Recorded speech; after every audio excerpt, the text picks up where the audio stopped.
Right. Hello, everybody. Welcome back to the Viking Chat. And this week I am joined by Tom Durrant of DCTR.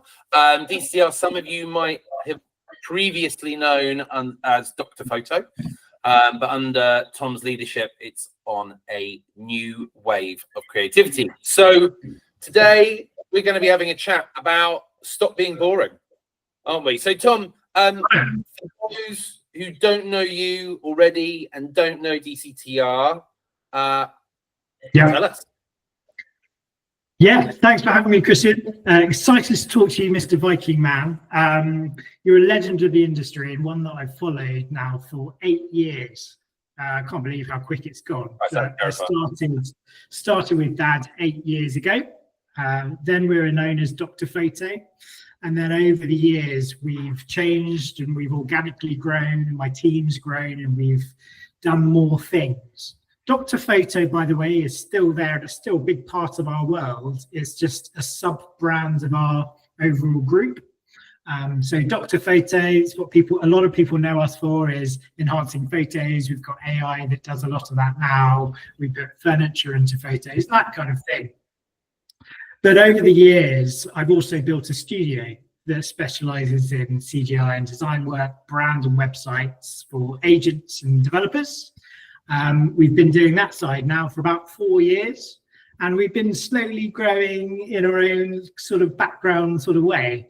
But these days, a big chunk of the client base that we work with tend to be house builders. Everyone through from the PLC through to sort of small and medium SME. But we still work with lots of agents. There's very few people, very few brands we haven't worked with. I've been lucky enough to work with over the last 8 years.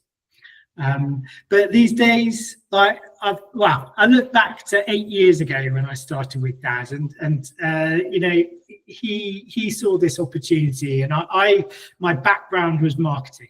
So I worked in marketing for Walker's Crisps. I worked in marketing for KFC, so all the bad stuff, generally flogging fast food. And Dad said to me, I really think there's an opportunity here. Why not come and do something? And I said I'd do it, but I didn't want to take bins off driveways for the rest of my life. I saw an opportunity to build a studio. I didn't quite know what that was. Quite enjoyed the retouching, photo enhancing side, but I wanted to do more. I've always been a creative at heart. There are some crazy things that I've done over my life that have worked through creativity. Things like setting up the first and only Surrey Cider Festival. I had over 1,000 people attend the event. I brought 40 ciders into a massive hall. We had the Wurzels come and play. It was crazy. I've always done creative stuff, and I wanted to do that in property, and that's sort of where we are today. Nice. Well, without further ado, I'm going to take this piece off my head because glorious hat mark. But I couldn't start a chat about creativity without donning the Viking helmet. So so we've obviously bonded kind of over a joint appreciation of creativity. I think partly I attribute that on my side. We've talked about this. My dad worked in advertising for kind of 40 years. He was from that Mad Men era. Ended up being an art director, but came up through Saatchi and Beatty's in Asia, and sort of all that shebang. And we grew up in a household where we were constantly being asked what we thought about commercials, adverts, TV ads, posters, things on the tube, whatever. Anywhere we went, Dad would come down and be like, "Oh, for this advert I'm working on, which font do you think I should be using?" And that was back in the days where fonts were on giant stencil sheets, not in a computer. We won't delve into that because that's going to blow the minds of some people watching this. But in short, you and I have bonded over an appreciation of creativity.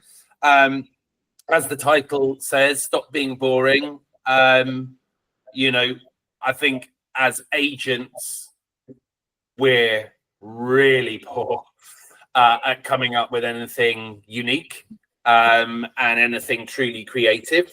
And I think, you know, you only need to glance at your average local newspaper, your average property magazine, scroll through and see 20 different estate agents with 12 properties on a page, and hey, look, they're in different colors and they've got a different logo in a different position.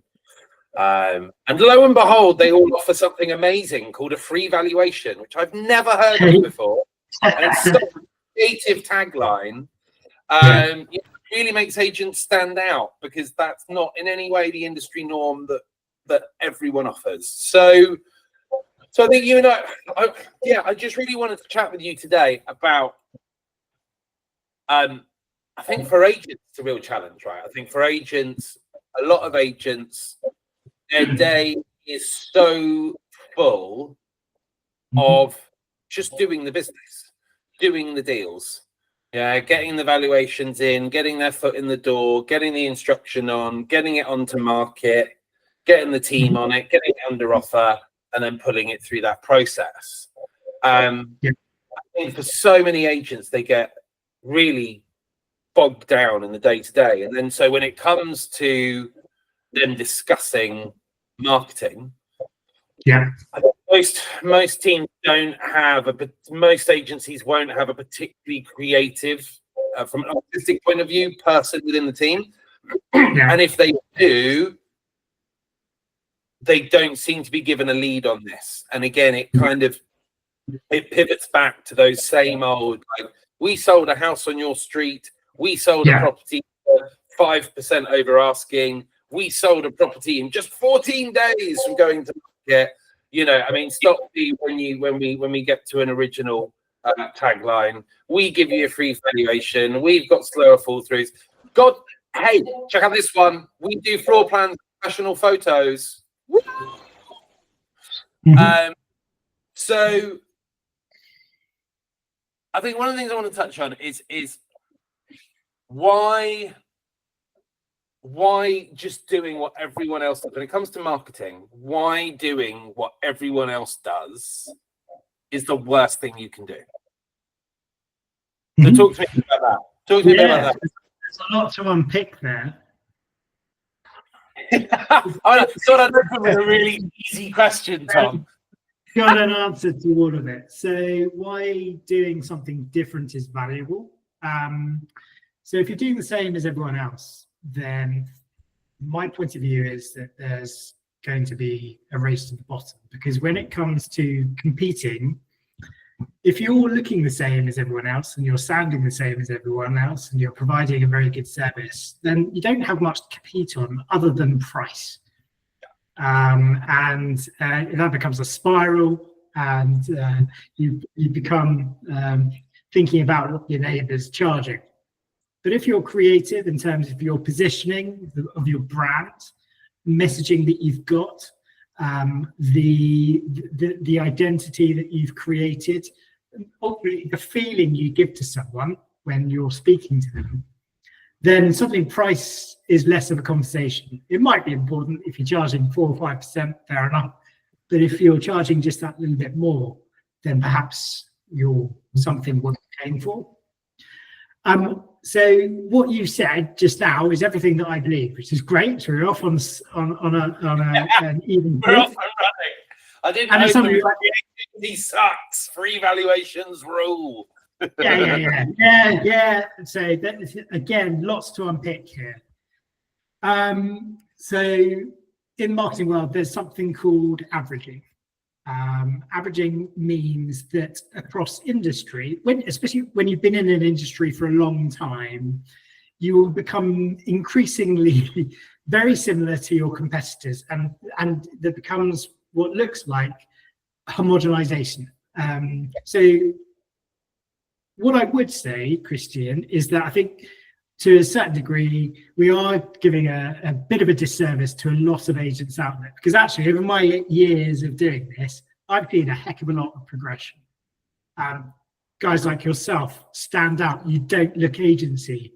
You know, when it comes to your windows, actually, from an averaging point of view, people would probably glance past a window. They know there's going to be pictures of houses, but with yours, you're always changing it. and you're creating. Be careful not to linger too much on the window displays we've had. This is it. You get PR, whether it's good PR or bad PR. Ultimately, yours was good PR, depending on which way you look at it and who your target market is. Yeah. But the point is that there's a lot of homogenization in our industry, and that is everything from language used. If you're talking about free valuations, you're looking at the signage.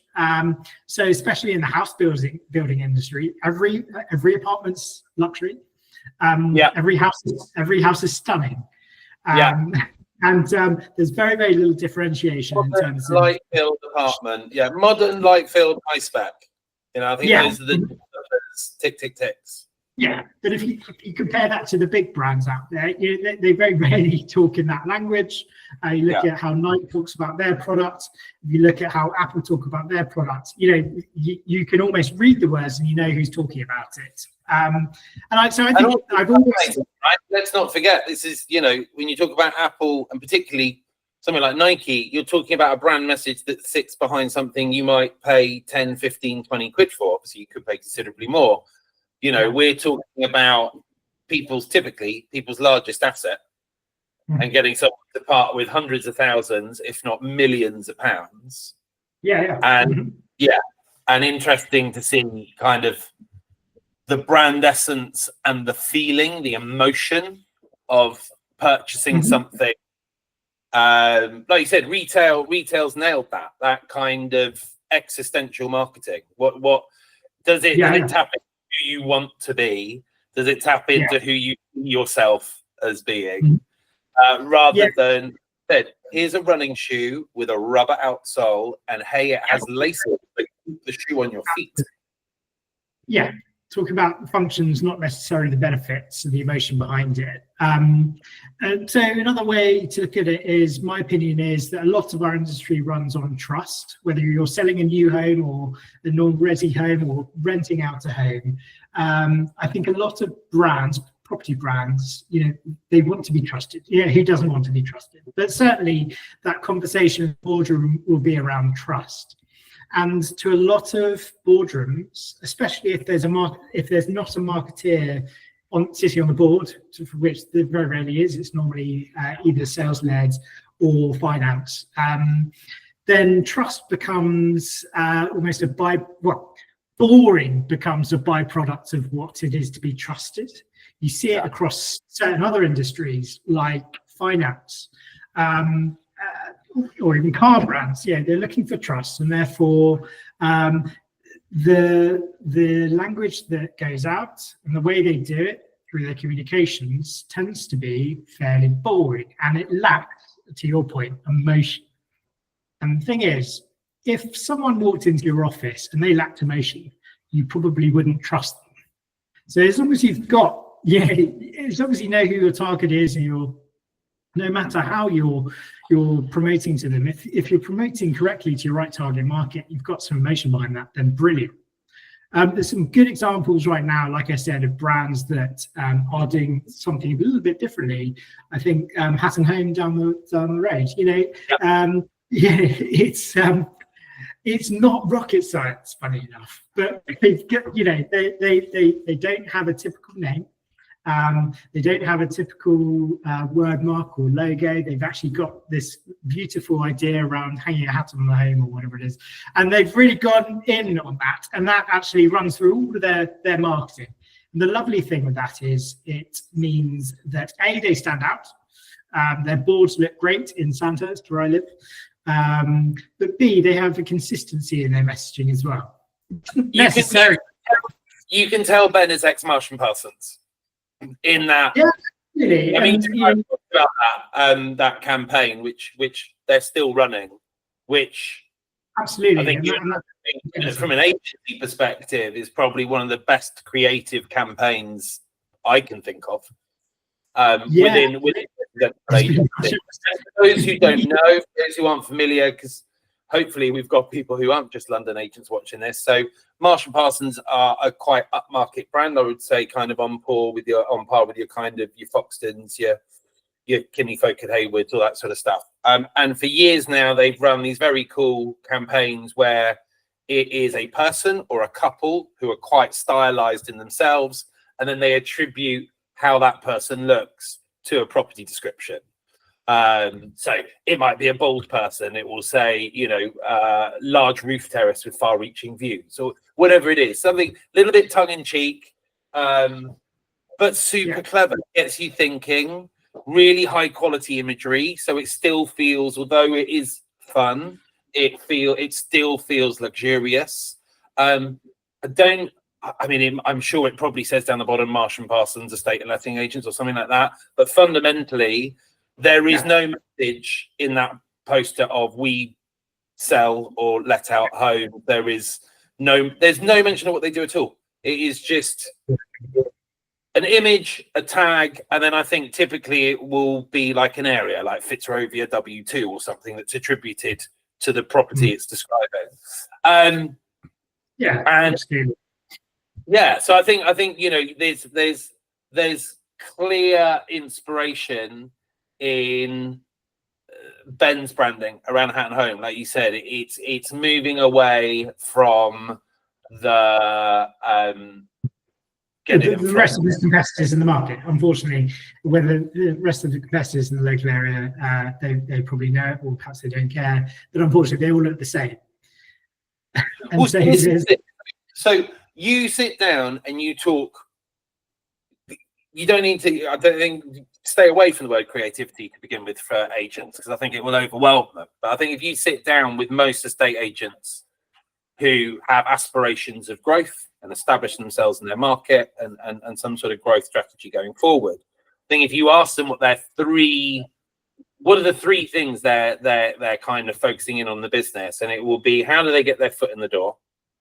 How do they stand out amongst the people who get their foot in the door? And how do they justify getting paid a quality fee? I think those would be the three key things. And I think you touched on this really early on when you kind of kicked off about the fact that when you homogenize an industry, so when you put out almost identical branding, slightly different layout, slightly different logo, but fundamentally same message. When you turn up looking and talking like the other 3 or 4 people who've been invited, you talk about exactly the same things, you wear almost exactly the same clothes, you fundamentally have pretty similar results, you've all got access to the same market insight tools. Pretty much everyone uses either Home Search, Sprift, or or Spectre, sorry. So one of those 3 is sat behind the data there, and then, like you said, and then you get onto fee, and I think that's there kind of lies the problem. It reminds me, I had a conversation years ago, and this really crystallized it for me. I remember chatting to an agent at like a property networking thing. I think it was actually an old school thing to do with my old school, and I remember chatting to this agent, similar age to me, maybe a few years older at the time, and he was bemoaning what he felt was a constant slide in fees. He was saying that 2 years ago I was earning literally a third more than I was, A, for the business, and B, in terms of commission, for doing exactly the same work. And he was bemoaning the fact that basically, that fee over the last 2 years had been chipped away. It had gone from like 2% down to about 1.2, 1.3. So they'd lost a third of revenue, which is not only just a problem for him as a negotiator, but obviously for the business itself. And what was fascinating, sat there chatting to him, was I was like, okay, so why's that happened? And he was like, oh, well, there's 4 of us. There's 4 of us as agency brands that really kind of, between the 4 of us, we've got like 90% of the market we work in. And it's like, okay, great. And it's like, cool, okay, who's dropping the prices? And he was like, well, it's usually one of the other 3, and then we drop to match it, or sometimes we'll then undercut it. But I don't understand why they're doing that. And then got on questions of, okay, so when you go to see a client, what are you doing to kind of establish what you guys do differently? to the other three. And that was really interesting because that was where he just kind of stopped and he was like,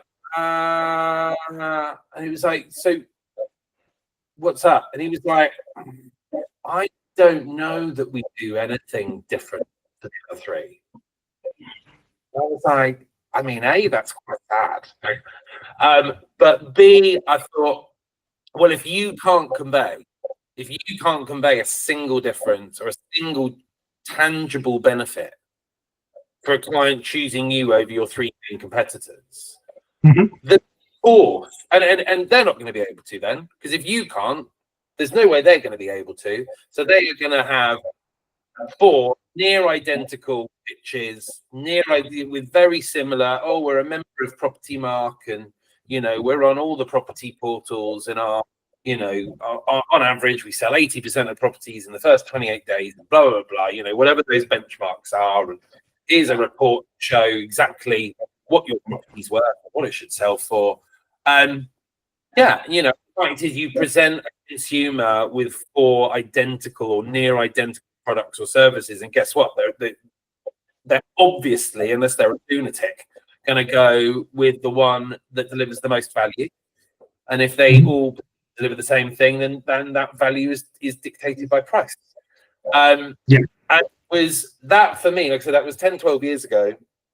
That for me really crystallized a lot of the problems with agency in their attitude to marketing. And I think it also comes down to that thing of, and I think this is the problem with agency marketing being so literal about a free valuation, about professional photos or floor plans, is that when you make what you do something tangible that in reality anyone can do, because you're the first person to do professional photos and floor plans, and that wins you market share.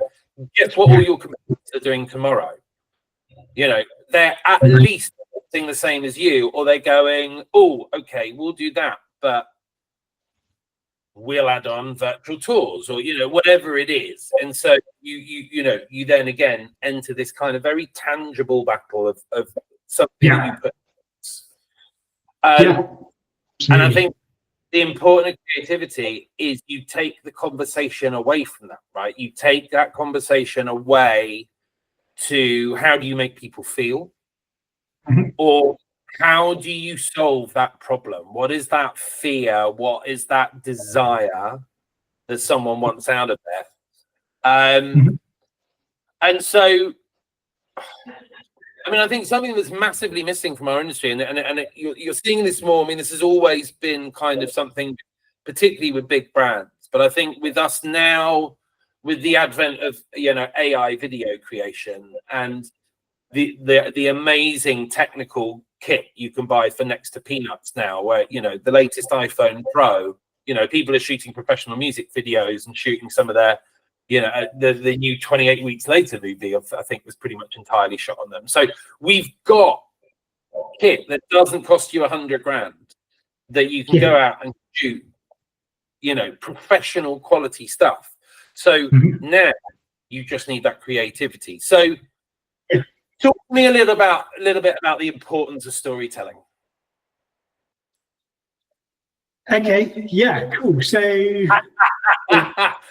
again, linking back to you touched upon some really good things there, especially with technology and with AI. So take, for example, Dr. Photo platform. We have blue skies and we make photos look high quality. For me, that's a mandatory, but it's not going to differentiate your brand because so many other people do it. For me, creativity is the only way that you can take it to that next level, and you can actually differentiate because everyone else is doing the same thing. And technology has, to your point, liberated. They've made it easy for people to do X, Y, and Z with their visuals or their advertising. So it's like, what have you got left? Sometimes the only thing you do have left is stories, to be honest with you.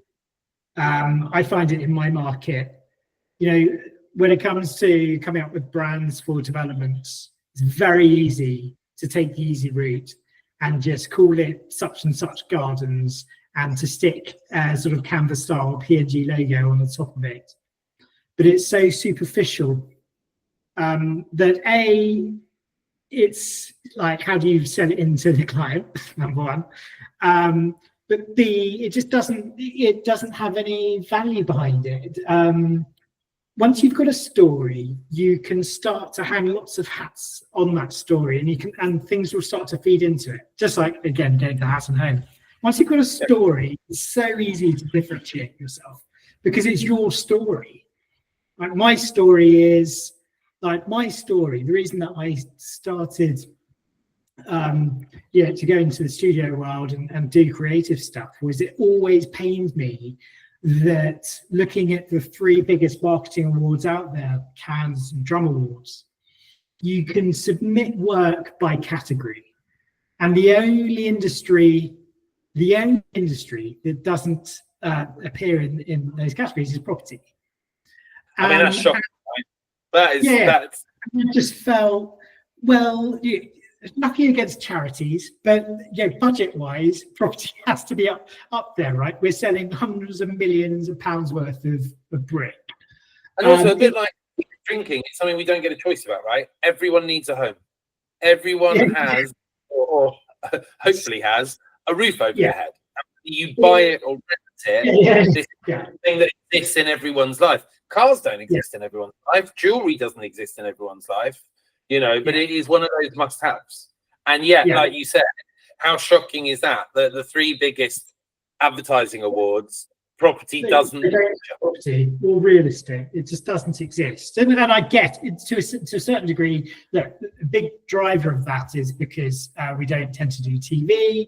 But within those categories, it's not all just on TV advertising. There's digital stuff in there too. And I just think it's the biggest asset anyone's ever going to buy in their lifetime. You compare that to a Mars bar, and Mars bar gets more awards for its creativity about how they're going out in the world. Storytelling tends to have a truth to it. And that's the bit where I think property in general, across house builder and agent brands, tend to they don't tend to have a truth to them. And by a truth, I mean in some sort of insight.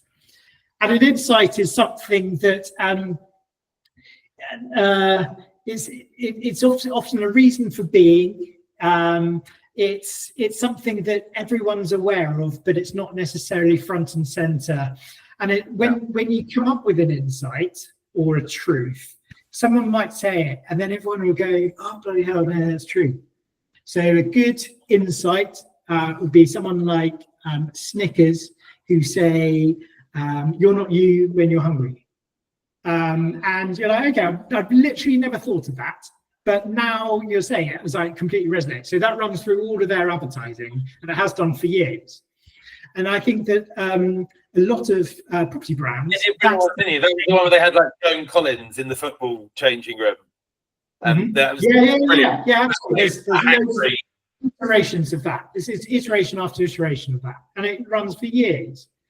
And that I can't see that across any property brands. It doesn't exist. It doesn't exist. And I just think it should. I think the funny thing is, like we've talked, agents focus on the technical, but I find when you talk to senior people in agency, now most of the ones I took, I would say, are kind of leaders of independents, either owners or MDs of independents. I also get to talk to some of the senior execs within the big brands, but I think focusing more on the independent market, which is, as we know, the lion's share of the market anyway. I think what's really interesting is when we sit down and chat agency amongst one another, yes, there is obviously that technical conversation. How are things? How are you dealing with this? Oh, I've seen you've been trying that new service. What do you think? Blah, blah, blah. But I think what's really interesting is when you really talk to people, when you get into those kind of very kind of honest personal moments when you're chatting with one another about why you started the agency, what is kind of the purpose behind the agency, what gives you the most joy. I think what interestingly comes out of those conversations is it's not about the technical. It is about that people want to help people find their forever home, that next step in their life. They want to make one of the biggest, most stressful things in someone's life a genuine joy. There are and I think what's really interesting, like I said, everyone I know, when you drill down, you get to this very intangible kind of emotional, quite soft, fuzzy reason for being an agent. Contrary to public perception, it's not all about banking dollar, and it's not all about churning the numbers. And of course, there is an element of that to our industry, and that's fine. But I think, interestingly, most people, when you talk to them, it's an intangible driver, or the reward is intangible, and yet you don't see agents marketing and messaging align with that. You'll see it a little bit, but it might be a tagline of the big tagline, and that's it. But then it gets missed, and it's fairly superficial, and there's no longevity in there, and you can't. The thing is, I just feel like stories, when you have a story and it's unique, it's yours, it's very hard to steal someone else's story. Like you say, anyone can do professional photography, anyone can have decent floor plans or a very lovely logo, but if you've got a story behind that and then someone else uses the same story, you're like, well, they're basically the same. There's something that is like lovely and unique about storytelling. The other thing about storytelling is this emotional journey piece. Buying a home is it's full of emotions. It's the most complicated, irrational journey that anyone's ever going to go on. But if someone can buy into a story, it will help with trust. But B, it will help them also share and talk about whoever it is they're dealing with from a brand perspective. If that story is super simple and it's compelling about that brand, then it's super easy to share. The thing is, like, stories last a lifetime. There's some of the best stories out there. Well, clearly, stories are centuries old. But again, if you had that story about Yves Klein, is that his name? The artist from 50, 60, 70 years ago that came up with a special blue. Oh yes, I think I did. So talking about creativity and the value of storytelling, the value of doing something different to everybody else. He's kind of an artist. He got very famous for coming up with literally painting canvases blue. That's all he did. It's a very special blue, which he actually trademarked.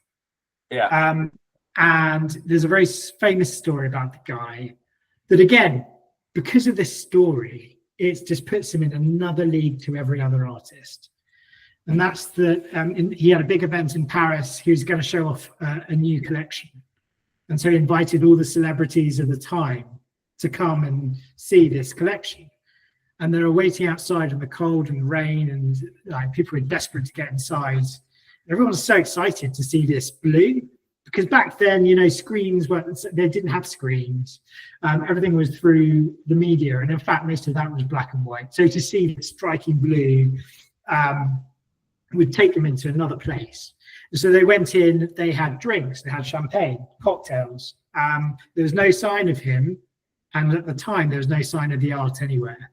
But they were waiting. They're like, well, we must go into another room in a minute to see this art on the wall. So they were waiting. And after an hour or two, they were basically told to go home. And it was so disappointing. Everyone was like, I can't believe the audacity of this person to be invited to see this amazing gallery of this amazing blue that they've been waiting for years to see. And then, of course, what happened was they went to the toilet and they started pissing out this blue. Weeing out this blue. You can cut that. And what he had done, he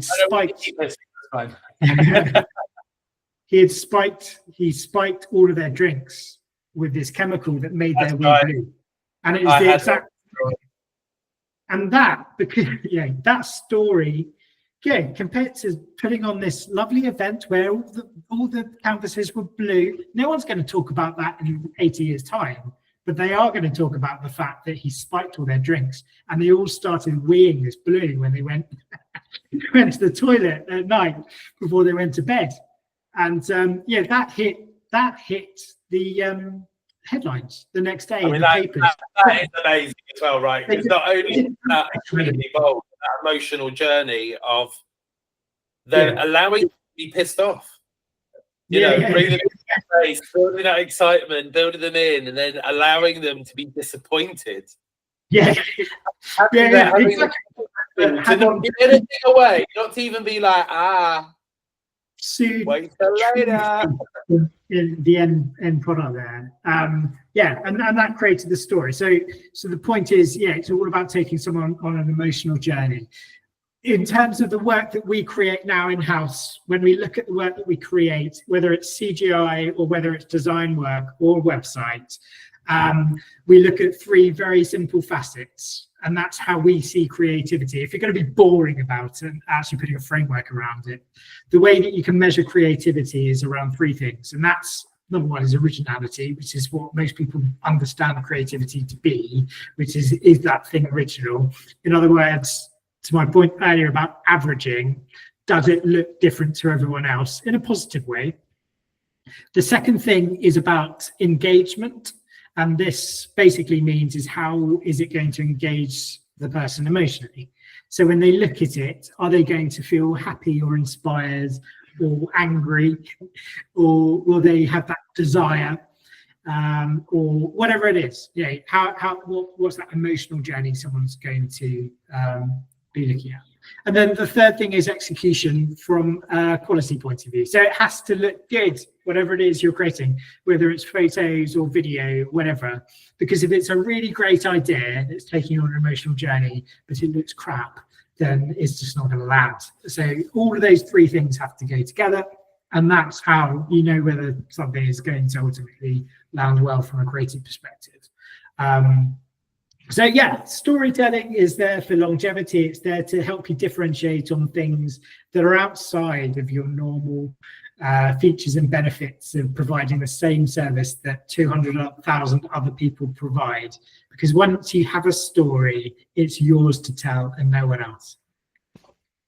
So let's try and turn this from us just debating the power of creativity to talking about how agents kind of start this journey of embracing creativity within their business. So I touched on the phrase storytelling earlier. I mean, we're quite early on in this journey at the moment. Of this year, we're trying to figure out how we create content, or some of our content that, like you say, is fundamentally creative and fundamentally different. So I've obviously lambasted all the typical stuff out there. I'm not for 1 second saying agents shouldn't be doing professional photos and professional floor plans and free valuations. Else. It's mandatory. You have to do it. And that will get you some clients. That will, there are people who will open that letter, who will look at that magazine ad, and for whatever reason that embraces. I think something, whenever I talk about anything around marketing or client acquisition or fee justification, whatever it is, anything around that space, and I see them all very symbiotic. It is about multiple messages, right? There isn't.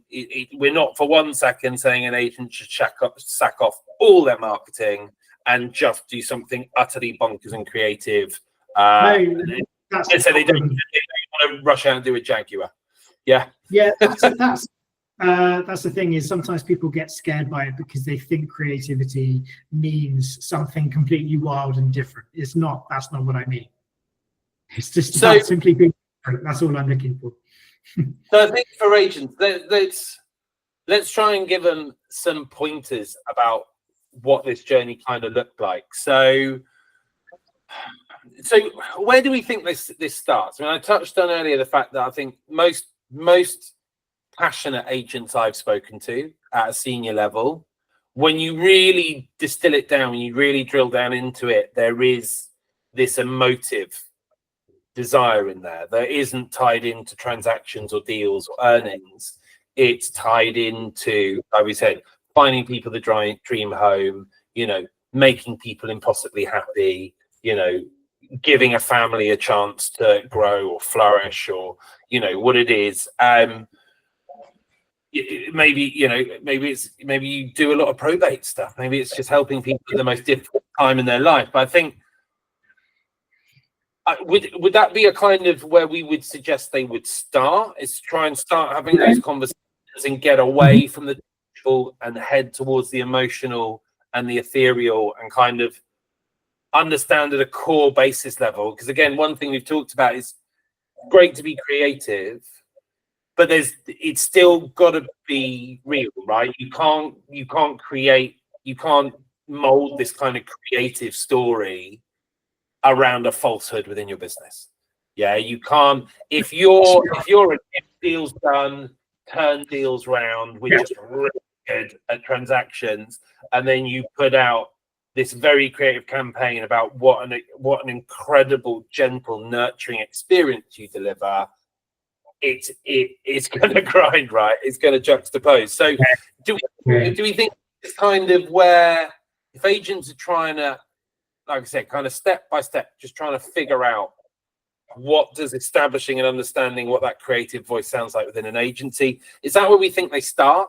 Sit down and have a talk about what it is they do and why they do it, not from a step-by-step technical standpoint, but emotionally, socially, you know, those intangibles that come with that business. Is that a good place for an agency to start? Yeah. So there's going to be 1,000,001 ways you can approach it, because it is creativity, and it's always best not to have a framework behind it. But ultimately, that you're right, and it feeds in again into that insight piece. So it's spending a day or two, like, with all of your stakeholders. You know, it could be people that you've worked with in the past. It could be people that actually work for you. It could be family members. And often the best thing is to, you know, ask your 12-year-old daughter what you do for a living, and try and get to the most simple definition of what you do, why you do it, and try and explain what daddy does for a business. And it's these little nuggets that you'll be able to pull out of, you know, doing this little bit of research, that puts it on a human level. There's not complicated, because that's the thing that you can do, is you can really just, you know, overly complicate this into 60 pages of a brand deck. But you want to keep it super simple, because you want your story to be really, really simple. That's one thing I would start with. The second thing is to look at my market and to simply, you know, take screenshots of all the websites of all the guys within a 20-mile radius and look at what they're saying. So, like, you know, what is their tagline? Are they, what are they doing beyond the tagline? And you know, build a little brand positioning. You know, little X and Y that you can put together. You know, where do your competitors sit? And from a messaging point of view, how can your insight tie up into something that will differentiate yourself from the rest of them? So if you happen to be so bloody lucky that no one else in the local area does do things professionally, then perhaps you can go for that, but that's probably not likely. But if it's something else that's very uniquely you and only you, that you can build a story around, then, you know, do that with your brand. It all comes down to brand, and it depends on how much the agent is willing to touch that element of it. If they're building a new website, that's a great opportunity to start, because again, we've had briefs in the past with building out a website, and this is basically the content, and this is my logo, and I want it to go there. And we're like, okay, well, we can do that. It's happy, easy days, but that's actually not solving the bigger problem of how you differentiate yourself. Creativity, for me, is the only answer in today's world that you can differentiate yourself. There's nothing else at all, because anyone now anyone can use ChatGPT to make images to help them with everything, to help with copy when they're making property ads. So to think creatively is the only way to do that. How do you do that when you feel your team aren't that creative? You can work with others externally to help you, but I think that it has to still feel authentically you. That's the thing. And I'm not saying that everyone has to go out and spend 10 million quid on a TV ad. It's completely mental. I'm just saying that, like, you just need to think about the messaging that you're putting out there, the way you're doing it. The website. Your website's a good example of not looking like other people's websites. Yeah. We are currently building a house builder's website right now, they're fairly large. We've done a big exercise, and it says that out of their core competitors in their region, every website is exactly the same with the search bar at the bottom. The navs are the same. It's only the logos that are changing, because all the pictures are of couples mostly and families touching each other. There's something about touching. I don't know what it is. They have to touch each other. And this feeds into my whole point around averaging and optimization. Everything starts to homogenize together. When you start to think about your competitors, not as other regional builders or estate agents in the area, your competitors are actually, they're competing on another level. So a good example might be if there's a house builder that's famous for being around for 100 years, it's all built on craftsmanship and heritage. It's built around British values and doing things properly. And you start to look at other competitors in the market. Well, actually, their messaging is not really talking about that, other than saying that they're high quality. You start to look at other British heritage brands outside of property. So actually, you might look at the Morgan brand, car manufacturer. You might look at John Lewis. And you start to get inspiration from those guys. So if, as a family business or whatever kind of setup your agency has, in terms of who you are as people and a collective and where you want to play in terms of a differentiation, a positioning point of view in the market, don't look at yourselves, don't even look at other agents for inspiration. Look at other brands, other businesses outside of that. Look at how leisure centres are doing it. I don't know why I say leisure centres, but literally look at anything else that has some sort of resonating story with yours and be inspired by that. Keep your eyes open. I would say more look at other agents to caution you what not to do, much more than to be inspired by. Because I think there is that uniformity to our industry. You only need to go out there. Huge swathes of our industry very literally work off templates. We've got 3 or 4 main website developers to our industry, and they are very open about the fact, here are 3 templates. You've got, this or this, and choose which one aligns with your brand, and give us your colors and give us your copy, and ta-da. And I think as a supplier, I always kind of realize agents were a bit homogenous as an agent myself, but you don't fundamentally spend that much time really going out seeing the market. You look at a few competitors, you might look at some big boys you want to aspire to, but you don't really go out there. I think for me, when I pivoted into also being a supplier, which meant that I land on, probably 40, 50, 60 agent websites each week. And by now, I can literally go, that's built by them. That's built by them. That's built by them. Oh, it's another one by them. And it is only when you really go out and look at a lot of property websites that you realize quite how homogenized the industry is. And I think you made a really, really good point. We talk about the start of this journey. I think agents might become overwhelmed by what a creative campaign looks like and how that filters out into so many touch points within a business. But I think what you're absolutely right about is let's look first and foremost at that first brand experience. And it is one of 2 places. It's your digital shop front or your physical shop front, right? It is either your website or it is walking into your high street shop.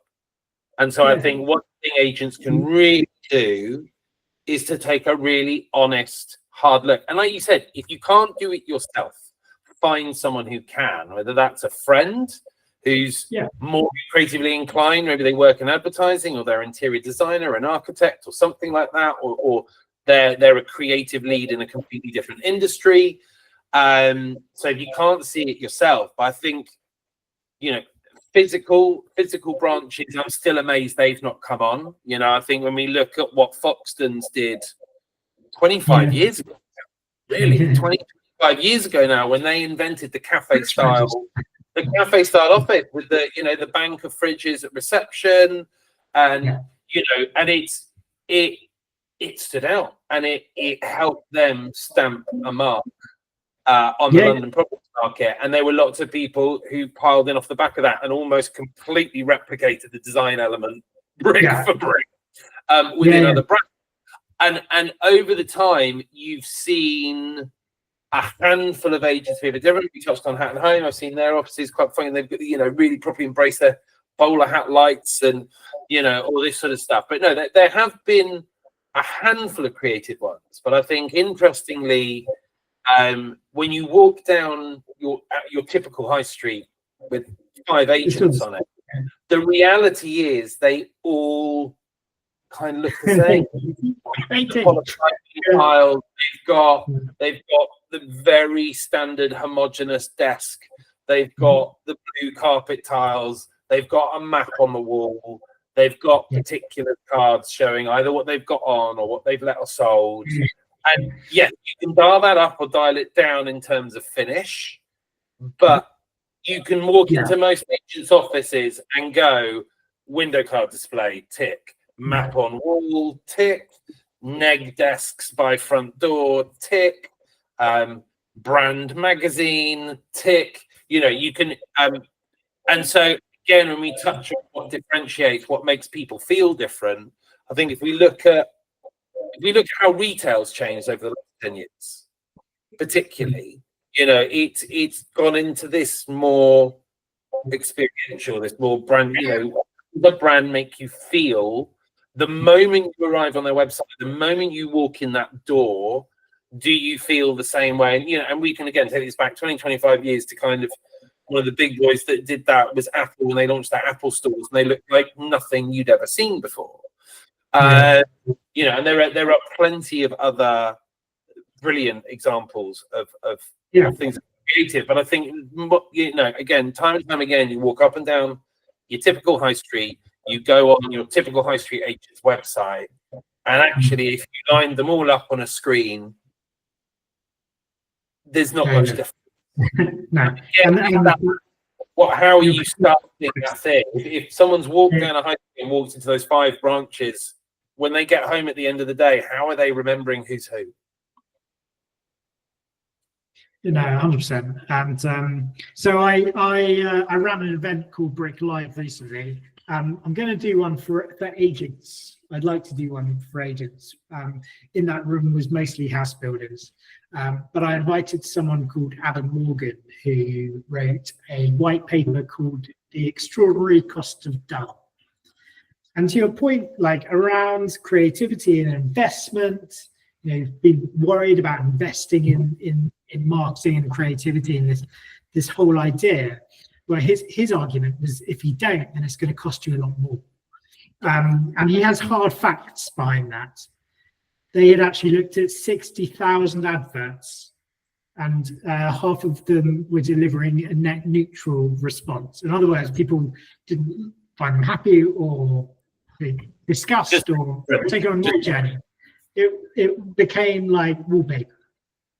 And they actually put some really solid numbers behind the level of media investment that brands would have to have for dull advertising versus creative advertising.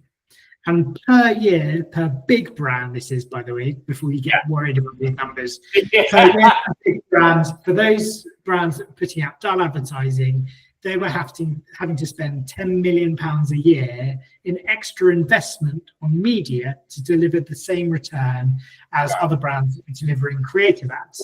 And this is how he built this whole white paper around. Do you remember roughly what that was? top of? If that's 10 million. I know, yes.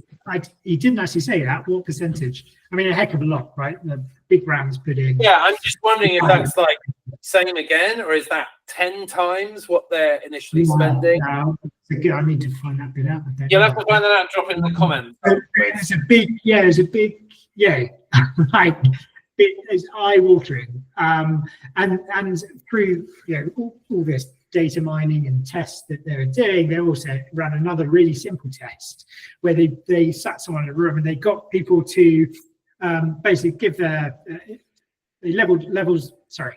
they recorded levels of engagement, and they found that half the ads that people were looking at were less engaging than another video that they were watching of cows in a field.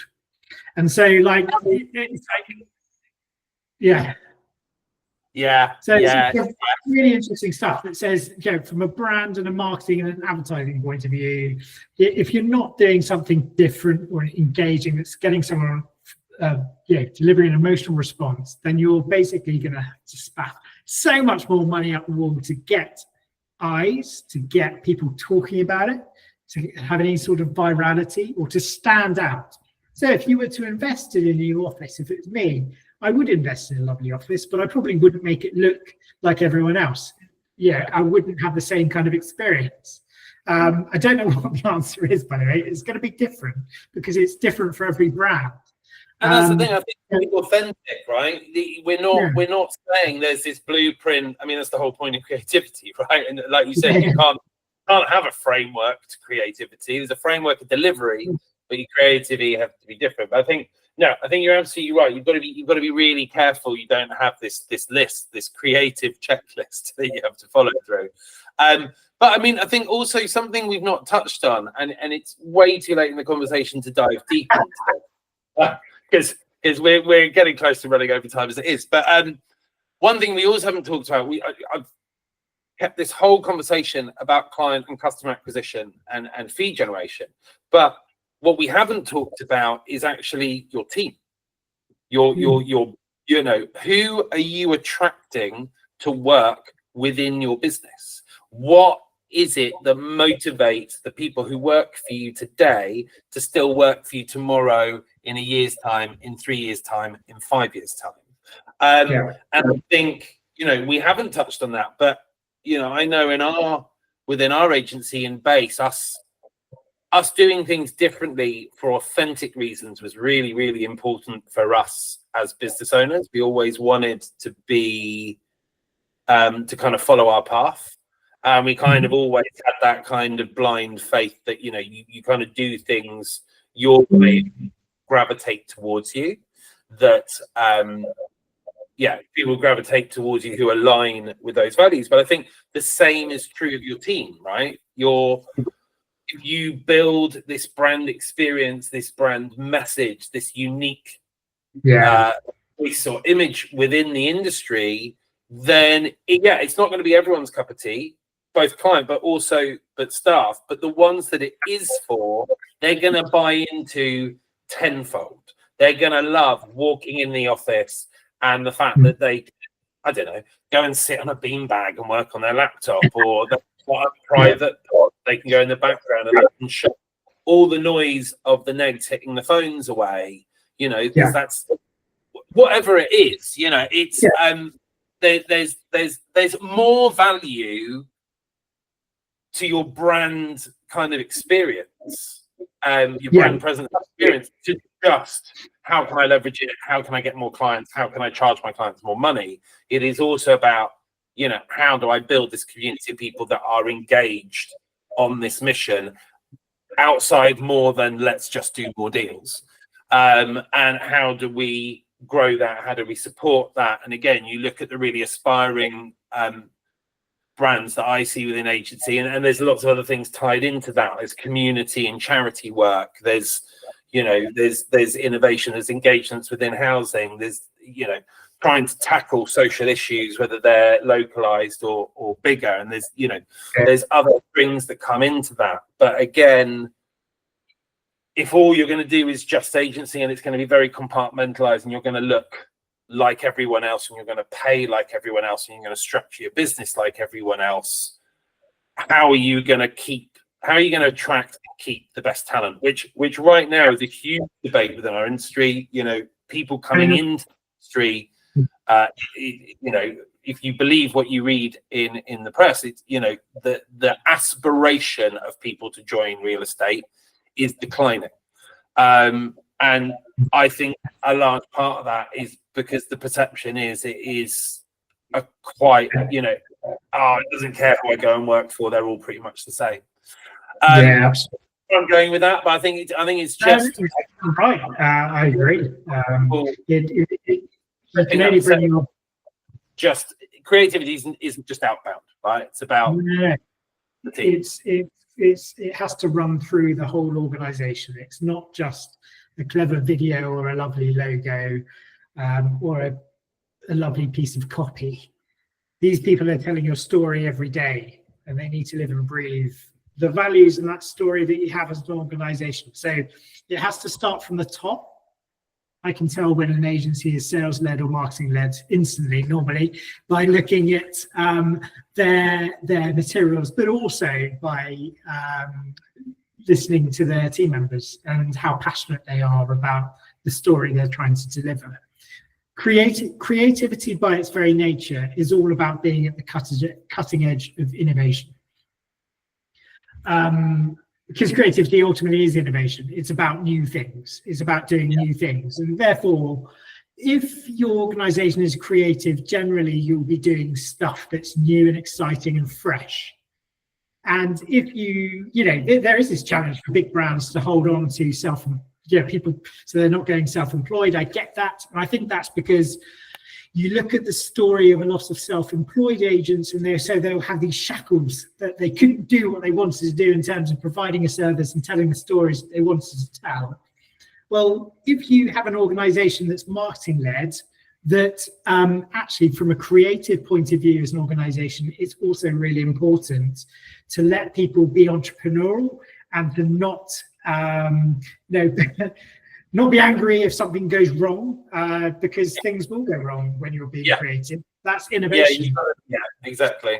New products will fail and new services will fail. You need to embrace failure, actually. And that's a big part of creativity. So hiring the right people is really, really important to grow your message and to be consistent with your brand. Because one bad egg can really ruin it for your organization when they're dealing with that person. But from a retention point of view, from a new hire point of view, all of these things, creativity is going to help you. And I'm sure that, go back to him again, just because he's easy, he's a mile away from me now. Yeah, Ben at Hassenheim, I'm sure, if I'm honest, will find it easier than other agents in the local area because there's something distinctive and lovely about the story that they've got that's very unique to them, and they seem very cutting edge. And therefore, if they're cutting edge, the service they provide is going to be the very best, but also they can see growth and they can see potential there. And I think it makes working there more exciting too. It's not dull. Yeah, I think there's a few. I think we'll try and kind of wrap it up around us. I think, you know, some of the agents are kind of sent out for me, like you said, Hatton Home, the Marsh and Parsons Never Ending campaign. If you're not aware of it, familiarize yourself with it, because I think it's a genius piece of agency marketing. You've got the likes of Location, who do, you know, beautifully unique website, but they do a vast amount around their community, you know, and like the toy appeal they do every year, the yellow location branded roses on Valentine's Day, you know, yellow ribbons that they do on their door. You know, it's a very simple idea. It's not, you know, the store itself, it's just distinctive asset. It has no, but it's yellow, but it's consistent and it helps. It's nothing outrageously creative. It's not like bonkers. You don't put that in front of someone and they go, I don't understand what that's got to do with property. You know, there is that tangible connection of tying into brand. And then you know, they've leveraged it beautifully. You know, you touched on, in our agency, our website, I've felt for years, particularly when you're a boutique agent like us, like you can fall into that homogenized thing of websites looking very similar and very familiar. And I think there's a security in that. But, we wanted for years to do something really different. And that's what we did last year. And I still, a year later, I now come to our website, I go on our website, I don't know, probably 10 times a week, going and looking at something, tweaking something, reviewing something. And we've got quite a long strategy about, our website is far from finished. It's kind of, phase one is really where we are now. And there's going to be elements that we build out over time. But what I still love is I still come to our website, 5-10 times a week. And every time I land on it, I'm really proud. And that it just feels different, but it also feels genuinely authentic. I'm not looking at something that looks like any other website I go on. And like I said, I'm going on 20, 30, 40, 50 websites a week on average, looking at different agent stuff. And I think, in lettings, where kind of client acquisition, I would argue, is harder than in sales. Sales feels a little bit more transactional. You've got that emotive thing, but, landlords, they're tricky buggers to get. But once you get them, you've got them. And then there's an array of things that will appeal to those. So, yeah, I think, look, so in terms of things agents take away, go and genuinely try and look at agents that are doing things a bit different.